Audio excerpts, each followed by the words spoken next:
ஓம் சக்தி.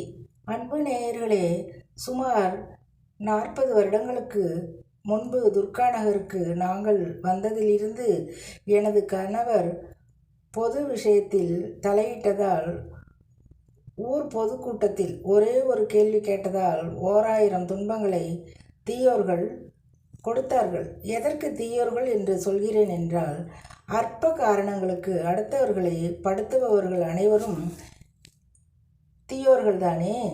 அப்பொழுது மீண்டு வர முடியாதபடி அடுக்கடுக்காய் தொல்லைகள், துன்பங்கள். அப்பொழுது எனக்கு தெரிந்த ஒரே வழி என்னவென்றால், வீட்டில் விளக்கேற்றி அபிராமி அந்தாதியை தொடர்ந்து படித்து வந்தேன். அனைத்து பொய் வழக்குகளில் இருந்தும் என் அன்னை வெளிவர வைத்தாள் எங்களை. கடுமையான விரத முறைகளை கடைபிடிப்பவளாய் இருந்தாலும் அப்போது இருந்த மனநிலை அபிராமி அந்தாதியை படிக்க வைத்தவளும் என் அன்னைதான்.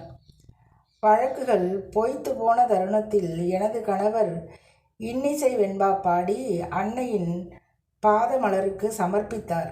அந்த வெண்பா இதுதான்: சூழ்ச்சி வலைவிரித்து சோடித்து பொய் வழக்கு போட்டோர்க்கு பாடம் புகட்டினாய் கண்ணெதிரே, வஞ்சகம் செய்தோரை வஞ்சித்து அடியார்தம் நெஞ்சத்தில் நின்றாய் நிலைத்து என்ற வெண்பாதான் இது. திக்கற்றவர்களுக்கு தெய்வம் துணை அல்லவா அன்பு நேயர்களே.